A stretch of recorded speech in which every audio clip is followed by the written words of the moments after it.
अस्सलाम वालेकुम everyone, welcome to my channel. तो लंच बॉक्स एक ऐसा बॉक्स है जो हम सबको एम्प्टी पसंद है। तो today I will share with you one of my secret recipe कि जिसमें आपका लंच बॉक्स भी खाली आएगा। I put chaat masala, paprika powder, then salt to taste, dhania powder, jeera powder, chili flakes. Everything I put 1/4 of teaspoon and 1 tablespoon Nando sauce. Here's a secret. So 1 tablespoon soya sauce, 1 tablespoon vinegar white, and I will mix it well and leave for overnight.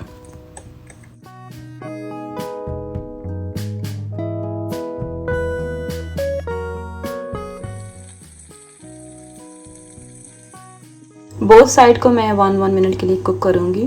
इसको over cook नहीं करेंगे, अगर dry हो जाए तो फिर इसका taste नहीं आता। So same pan to save the time मैं वेजिस को भी स्टिर फ्राई करूँगी। इसमें मैं कैप्सिकम और अनियन यूज़ कर रही हूँ। थोड़ी देर के लिए हम इसको स्टिर फ्राई करेंगे। मैं बना रही हूँ mini crunchy tortilla wrap with Nando sauce. यहाँ मैंने 1 टेबलस्पून तक केचप अपने रैप में स्प्रेड कर दिया है।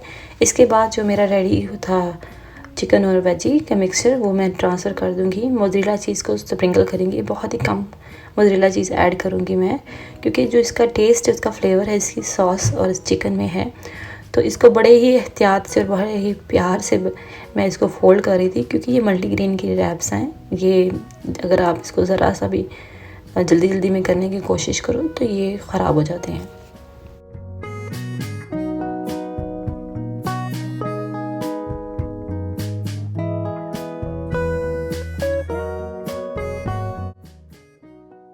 पैन में मैंने ऑयल नहीं डाला, विदाउट ऑयल ही मैं थोड़ी देर के लिए इसको एक मिनट के लिए एक साइडों को पका लूँगी ताकि चीज़ मेल्ट हो जाए। और साथ में लंच बॉक्स में लाजिम देती हूँ नट्स, क्योंकि वो बच्चों को पढ़ाते हैं तो उनके लिए बहुत ज़रूरी है। मैं बादाम और कैशू नट्स दे रही हूँ आज।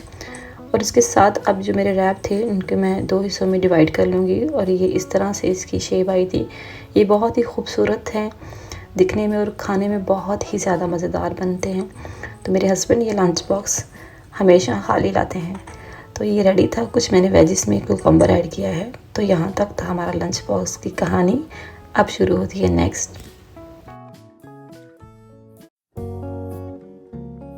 अपने दिन का स्टार्ट मैं लूकवार्म वाटर से करती हूँ। ये बहुत हेल्दी है आपके स्टमक के लिए। वेट लॉस के में भी बहुत हेल्प किया है मुझे इस तरह से पानी पीने में। मेरे दोनों सी सेक्शन हुए थे तो बेली बहुत बढ़ जाता है, तो मैं हमेशा अपना लूकवार्म वाटर लेती हूँ। बच्चों को आज मैंने ब्रेकफास्ट में दिया थी शामी, और साथ में मैंने ऑलिव ऑयल का पराठा बना के दिया था। मेरे बच्चों का किसी दिन मैं आपके साथ वीकली मेन्यू शेयर करूँगी। मेरे बच्चों का फूड जो है 100% हेल्दी होता है और घर का बना हुआ खाना उनको देती हूँ। इनके फर्स्ट 5 ईयर में बहुत ज़रूरी है बच्चों को आप सब वाइटामिन्स इनटेक्स थ्रू फूड दें, क्योंकि जो सिंथेटिक विटामिन्स होते हैं वो बच्चों को सिर्फ 10% एब्जॉर्ब होते हैं। तो यहाँ मैंने अपने लिए भी ऑलिव ऑयल का एक पराठा रेडी किया है। तो फिर बाद में मैंने और बच्चों ने इस नाश्ते को बहुत ही अच्छे से एंजॉय किया।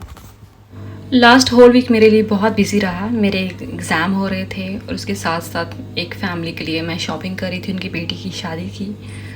तो ये मेरा सरप्राइज़ है मेरे हस्बैंड की तरफ से। हम उनके लिए क्रॉकरी ख़रीद रहे थे। उनको कुछ टर्किश डिनर सेट चाहिए थे, तो मुझे कुछ शॉप्स का पता है तो मैं उनको वहाँ लेके गई थी।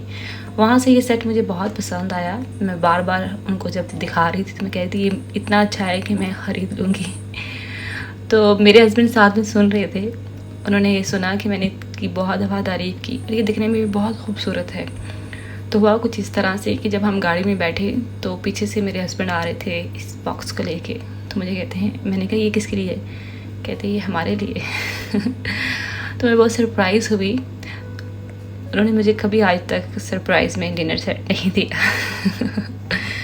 So this is my first dinner set in a surprise. तो मैं आज अपनी क्रॉकरी अरेंज करूँगी। मुझे रियलाइज़ हुआ है कि जो मेरी क्रॉकरी है वो एक्सेसिबल नहीं है, इजी टू एक्सेस नहीं है। तो हम इस तरह से मैं इसको अरेंज करूँगी ताकि मेरा बहुत सारा टाइम कुकिंग के प्रोसेस में बच सके। तो सबसे पहले जो मेरी सर्विंग प्लेट्स और बाउल्स थे उनको मैंने सेपरेट से कैबिनेट में रख दिया था, ताकि मैं जब भी इनको लेना चाहूँ तो मुझे ईज़िली हो निकालने में।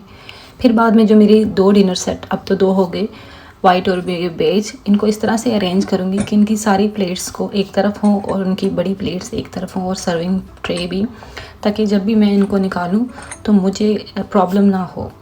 तो जब भी आप अपनी क्रॉकरी अरेंज करें तो इस तरह से होना चाहिए कि आपको इजी टू एक्सेस हो चीज़ों को लेने में, और बाद में उनको रीअरेंज करने में भी ज़्यादा टाइम नहीं लगना चाहिए। तो ये थी आज मेरी इस कैबिनेट की अरेंजमेंट। सो मैंने प्लास्टिक को भी इसी में मर्ज कर दिया था, ताकि मैं अपनी प्लास्टिक की बड़ी प्लेट जो हैं वो जब लूँ तो यहीं से लूँ, एक ही जगह पे सब कुछ हो। तो ये फाइनल लुक आई थी मेरी इस कैबिनेट की।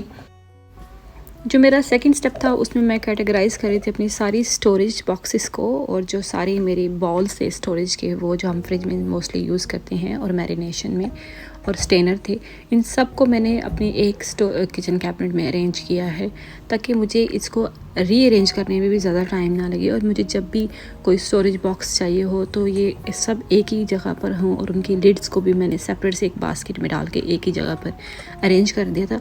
इसमें कोई कॉस्ट नहीं लगी इस अरेंजमेंट में, मगर हर चीज़ बहुत ही अच्छे से ऑर्गेनाइज हो गई थी। तो जो मेरा तीसरा स्टेप था वो इलेक्ट्रॉनिक की रीअरेंजमेंट थी। उसको मैं इस तरह से अरेंज करना चाहती थी कि मुझे उसकी भी एक्सेसिबिलिटी में आसानी हो। ये ऊपर वाली कैबिनेट में पड़ी थी, तो सबसे पहले मैंने उनको निकाल लिया है सबको, और इनको मैं क्लीन करूँगी। इन सबको मैं क्लीन करने के बाद नीचे वाली जो कैबिनेट थी किचन की, वहाँ पर ट्रांसफ़र कर रही थी, क्योंकि यहाँ से मुझे चीज़ें लेने में आसानी होती थी। और सबसे मोस्ट इम्पॉर्टेंट थिंग थी कि इस वाले जो जूसर मिक्सर है, इसमें जो सक्शन है इसके नीचे, उसकी वजह से ये स्टक हो जाता था बार बार जब भी आप उसको निकालते। तो आज मैं इसका इस सोल्यूशन ढूंढा है कि नीचे जो मेरा बोर्ड पड़ा हुआ है, ये मेरा पास स्पेयर था लास्ट टाइम जब मैंने अरेंज किया था अपना स्टूल, वहाँ से ये निकला था। तो मैंने ये महंगा नहीं था, रख दिया था। तो इसको मैं इसके ऊपर रख कर, आप किसी भी बास्केट में भी ट्रांसफ़र कर सकते हैं, तो इसके ऊपर रख रही थी ताकि मुझे जब भी दोबारा इसको यूज़ करना हो तो मुझे बार बार ये स्टक ना हो। तो ये मेरी फ़ाइनल लुक आई थी मेरे इलेक्ट्रॉनिक के अरेंजमेंट की। तो ये इस तरह से बहुत ईजीली मैं निकाल सकती थी और रख भी सकती हूँ। जो मेरा फोर्थ स्टेप था वो मेरी कुकिंग रेंज को अरेंज करने का था। हम सब के घरों में कुछ ऐसे बर्तन भी होते हैं जो हम ज़्यादा यूज़ करते हैं, तो आज मैं उनको सेपरेट कर रही थी, क्योंकि आपके पास बहुत सारी रेंज होती है मगर आप सब यूज़ नहीं करते। तो मेरे जो टॉप यूज़र कुकिंग यूटेंसिल्स थे उनको मैंने सेपरेट कर दिया था। अब इनको मैं एक जगह पे अरेंज करूँगी ताकि मुझे वही बार एक ही जगह पर मिलें और मुझे इजीली उनको लेने में आसानी हो। क्योंकि ऐसा होता है कि हम सब बर्तन यूज़ नहीं करते, तो उन सबको अगर एक जगह पे आप रख दें तो फिर वो मिक्स हो जाते हैं और रीअरेंज करने में बहुत टाइम लग जाता है। तो ये मैंने फर्स्ट कैबिनेट में इस तरह से अरेंज कर ली थी मेरी जो कुकिंग रेंज की एक था सारे बर्तन। और सेकंड में मैं कुकर और ये वाला जो छोटी मेरी पैन है जो मैं बच्चों के राइस बनाने के लिए डेली यूज़ करती हूँ, फिर इसमें चॉपिंग बोर्ड है और ये ट्रे है सर्विंग की, ये मैं डेली यूज़ की जो बर्तन है वो यहाँ पर रखती थी। जो ओकेजनली यूज़ किए वो मैंने पुराने वाली कैबिनेट में ही पड़े रहने दिए थे। जो मेरा फिफ्थ स्टेप है वो किचन नैपकिन की अरेंजमेंट के लिए है। किचन नैपकिन भी अगर एक ही जगह पर रखो तो आपको बहुत आसानी होती है। पहले मेरे पास उनका एक डेजिग्नेटेड प्लेस नहीं था, तो आज मैंने ये ड्रॉवर जो है वो एम्प्टी किया है। तो अब इसमें मैंने अपने मुस्लिम टावल, जो मेरे किचन के टावल हैं सारे जो यूज़ करती हूँ, उसके अलावा जो मेरे रुमाल हैं रोटियों के लिए, वो सबको मैंने एक ही जगह पर रख दिया है। अब चलते हैं लंच की तरफ। यहाँ मैंने जिंजर गार्लिक का पेस्ट लिया है 1 tablespoon, 1 teaspoon soya sauce, 1 teaspoon मैंने ली है विनेगर, 1 टीस्पून ही यहाँ पर मैं शेज़वान सॉस लूँगी। सॉल्ट टू टेस्ट ऐड करूँगी। फिर इसमें चिली फ्लेक्स 1/4 टीस्पून ऐड किया था मैंने। तो इसके बाद फिर मैंने इसमें 1 टीस्पून कॉर्न फ्लोर ऐड किया था। उसको अच्छे से मैंने मिक्स करके इसको 2 आवर्स के लिए मैरिनेट करने के लिए रख दिया था। उसके बाद आफ्टर 2 आवर मैंने यहाँ पर अपने जो राइस बनाने हैं वेजिस के, उसके लिए पानी रख दिया बॉयल करने के लिए। अब मैं पैन में ऑयल ट्रांसफ़र कर दिया था। ऑयल जब मेरा गर्म हो गया था, जो मेरा मैरिनेटेड चिकन था, अब मैं इसको फ्राई करूँगी। लो फ्लेम के ऊपर फ्राई करूँगी। दोनों साइडों को मैं 2-2 मिनट के लिए सिर्फ पकाऊँगी। उसके साथ साथ मेरा पानी जो था वो बॉयल हो चुका था, इसमें मैंने वेजिस ट्रांसफ़र कर दी थी। यहाँ मैं सॉल्ट टू टेस्ट ऐड करूँगी। अब चिकन शेज़वान की ग्रेवी रेडी करूँगी। 2 टेबलस्पून तक मैंने बटर लिया है। जैसे ही मेरा बटर मेल्ट होगा इसमें 1 टेबलस्पून मैंने जिंजर गार्लिक का पेस्ट ऐड करूँगी। फिर बाद में मैंने इसमें अपनी वेजिस ट्रांसफ़र कर दूँगी और इसके बाद फिर मैंने शेज़वान सॉस यूज़ की है। जो मैं 1 ही स्पून यूज़ करी थी वो ऑलमोस्ट टी और टेबलस्पून से थोड़ा सा बड़ा था, मीडियम साइज़ का है। वो मैंने 3 भर के डाल दी हैं। तो यहाँ फिर बाद में मैं इसमें वाइट विनेगर डालूँगी, वो भी मैं 1 टेबलस्पून तक ऐड करूँगी। उसके बाद फिर मैं ऐड करूँगी 1 टेबलस्पून तक सोया सॉस। तो मैंने चम्मच 1 ही रखा था, मीडियम साइज़ का टेबलस्पून था मगर था मीडियम साइज़ का।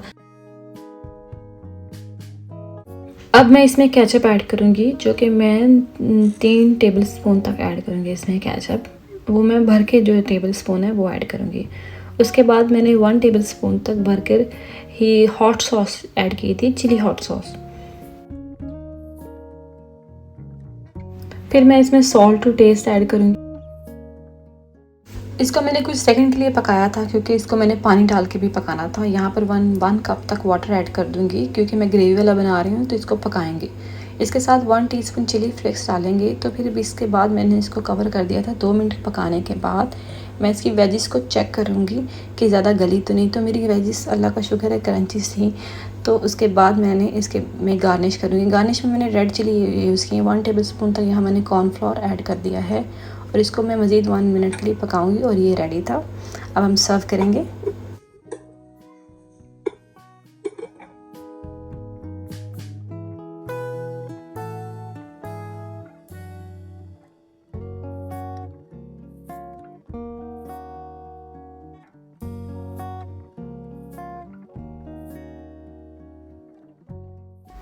तो इसकी फ़ाइनल लुक के लिए मैंने सेसमी सीड को स्प्रिंकल कर दिया था। बहुत ही खूबसूरत मज़ेदार Schezwan chicken gravy with veg rice मेरे रेडी थे। तो आज का ब्लॉग मैं यहीं पर एंड करूँगी। उम्मीद करती हूँ आपको पसंद आया होगा, प्रोडक्टिव लगा होगा। तो प्लीज़ मेरे चैनल को सब्सक्राइब कीजिएगा, वीडियो को लाइक कीजिएगा, कमेंट्स ज़रूर कीजिएगा। फिर मुलाकात होती है। टेक केयर, अल्लाह हाफिज़।